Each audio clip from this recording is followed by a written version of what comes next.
Los grandes estudios de Hollywood se gastan auténticas fortunas intentando fabricar películas de guerra que absolutamente nadie había pedido. Guiones inflados, rodajes interminables y campañas de marketing millonarias que nunca encontraron a su público. Y lo más absurdo, cuando estas producciones se estrellaron en taquilla, no asumieron responsabilidades. Culparon al espectador por no entender el mensaje. En el camino, Nicolas Cage terminó ahogado en clichés, Ridley Scott renegó públicamente de una de sus películas más ambiciosas, y un guionista vio cómo su carrera se extinguió de golpe, sin volver a firmar un solo libreto. Hollywood, como siempre, dispuesto a sacrificar artistas con tal de salvar su imagen. Windtalkers 2002. Es una de esas películas bélicas que generan debates encendidos cada vez que se menciona.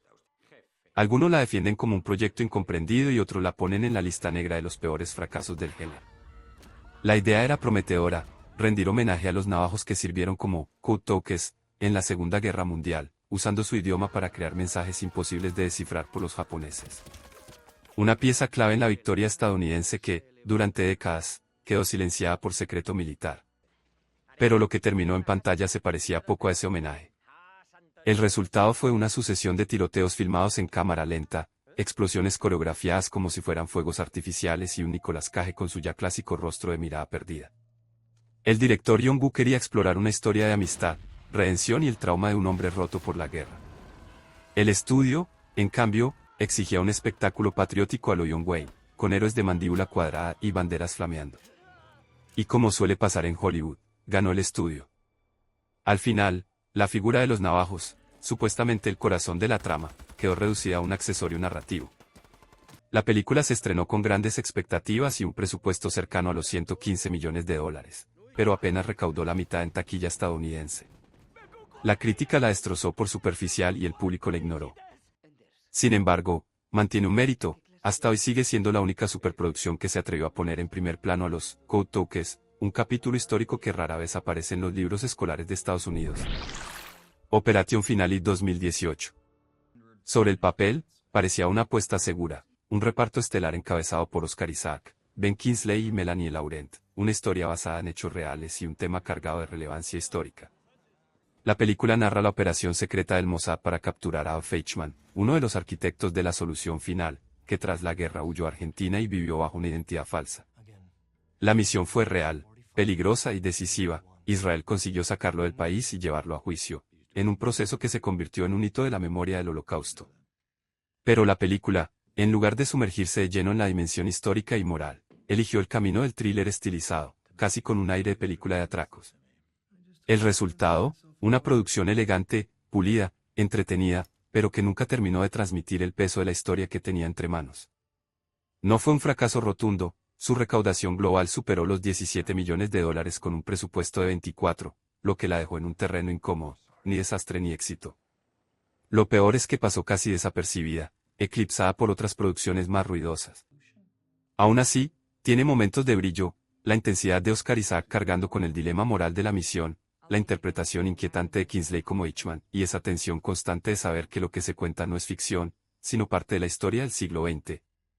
Con todo, lo más valioso de Operation Finale no está en su estilo de thriller, sino en el simple hecho de haberse atrevido a rescatar una operación que pocas películas habían tocado.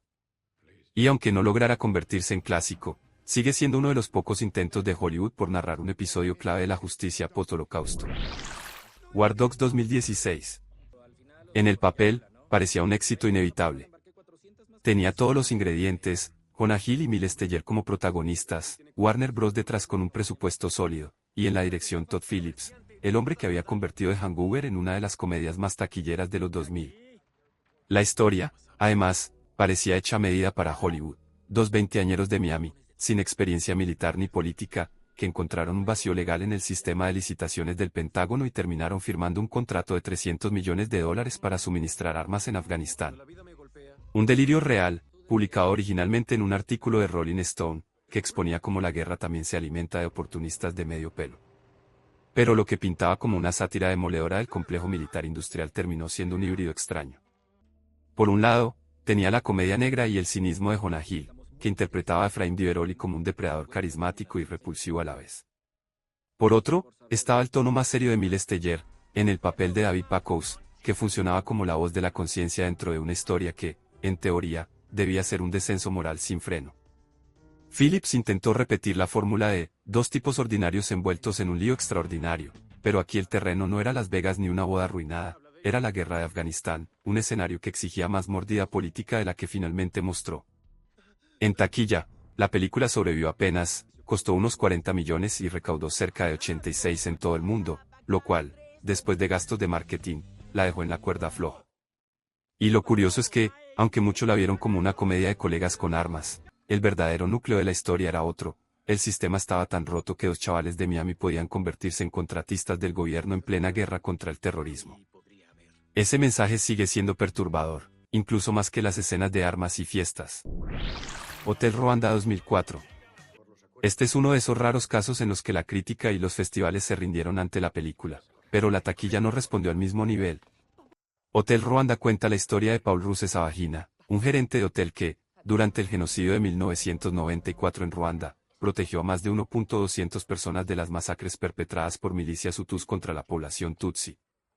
El papel fue interpretado magistralmente por Don Cheadle, quien se ganó una nominación al Oscar por una actuación contenida, llena de dignidad y desesperación a partes iguales. En su estreno, la película fue recibida con entusiasmo. En el Festival de Toronto, algunos críticos la llamaron la nueva lista de Schindler, y el público la abrazó como una muestra de que el cine aún podía contar historias duras pero necesarias. Sin embargo, la taquilla mundial apenas superó los 23 millones de dólares, lo suficiente para doblar su presupuesto pero no para convertirse en un fenómeno. Hollywood, con su lógica implacable, la catalogó como un éxito menor. Lo más complejo vino después. Con el paso de los años, la figura de Paul Rusesabagina empezó a ser cuestionada. Sobrevivientes del genocidio lo acusaron de exagerar su papel como héroe. Algunos afirmaron que cobraba dinero a las familias para permitirles refugiarse en el hotel, e incluso que priorizó a los más ricos frente a los más vulnerables. La polémica creció hasta el punto de que, en 2021, Rusesabagina fue condenado en Ruanda a 25 años de prisión por cargos de terrorismo y traición, en un juicio que él mismo denunció como político. La película, sin embargo, permanece como una obra poderosa que abrió una ventana al genocidio de Ruanda para millones de espectadores que apenas sabían nada sobre lo ocurrido. Es un ejemplo perfecto de la tensión entre el cine como relato inspirador y la historia real, siempre mucho más compleja, contradictoria y difícil de encajar en un guión de 2 horas. Jared 2005. Sam Mendes, que venía de ganar el Oscar por American Beauty, decidió dar un giro hacia el cine bélico adaptando las memorias de Anthony Swofford, un marine que sirvió en la Guerra del Golfo. Con Jake Gyllenhaal y Jamie Foxx al frente, todo apuntaba a una película intensa, cargada de batallas y adrenalina. Al menos, eso era lo que el público esperaba. Lo que recibieron fue algo completamente distinto, una película sobre la espera, la monotonía, y el desgaste psicológico de entrenar para una guerra que casi nunca llega. En lugar de glorificar combates, Jared se centró en el absurdo de preparar francotiradores que jamás disparan, soldados atrapados en un desierto sin enemigo visible y un ejército que parece más preocupado por su propia burocracia que por la batalla. Mendes construyó un relato claustrofóbico, donde el verdadero enemigo es el aburrimiento, la desinformación y la deshumanización progresiva. Un concepto brillante, pero difícil de vender como blockbuster bélico. La recepción fue tibia. La crítica reconoció su ambición, pero muchos espectadores salieron decepcionados porque no pasaba nada. Y, en cierto modo, ese era el punto. En 2005, cuando aún resonaba la invasión de Irak, el público esperaba un nuevo Saving Private Ryan y en su lugar se encontró con una obra que retrata lo inútil y alienante de la vida militar. Con el tiempo, la perspectiva cambió. Hoy Jared se valora como una de las representaciones más honestas de la vida de un soldado en tiempos modernos.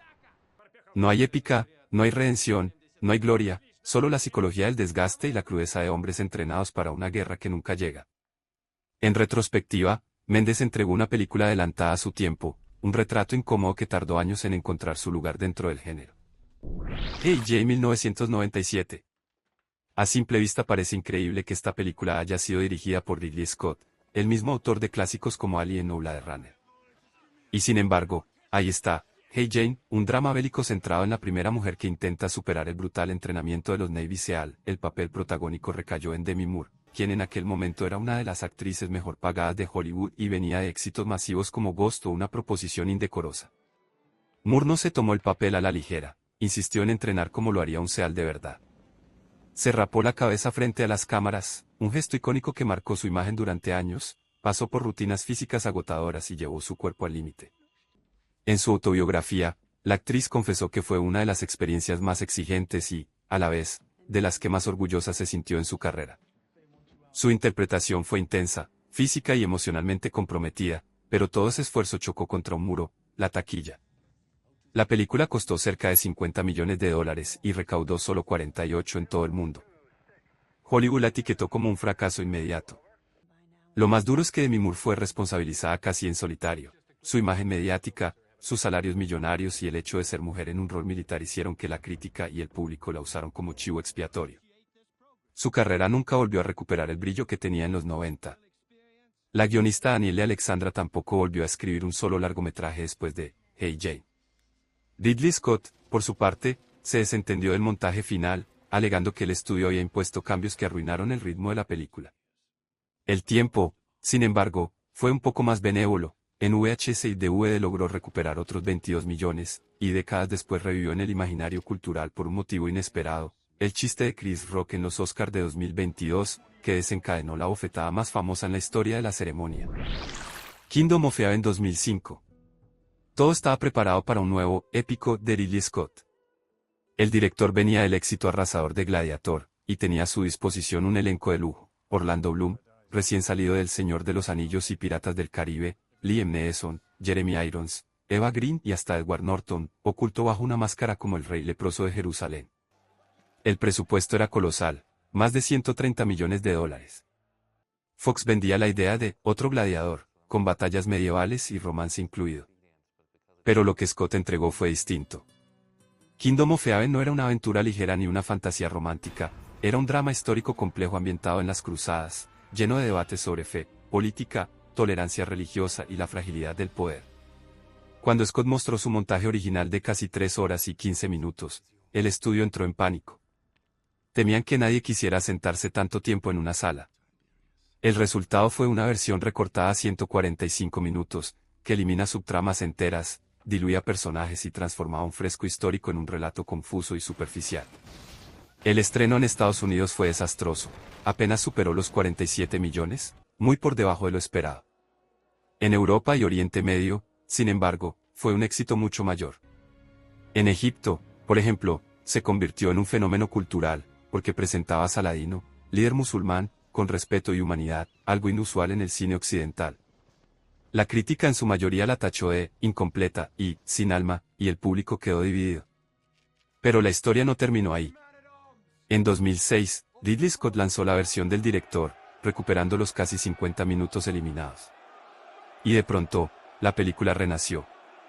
La crítica la reevaluó como una de las mejores epopeyas modernas, un relato mucho más coherente, profundo y ambicioso.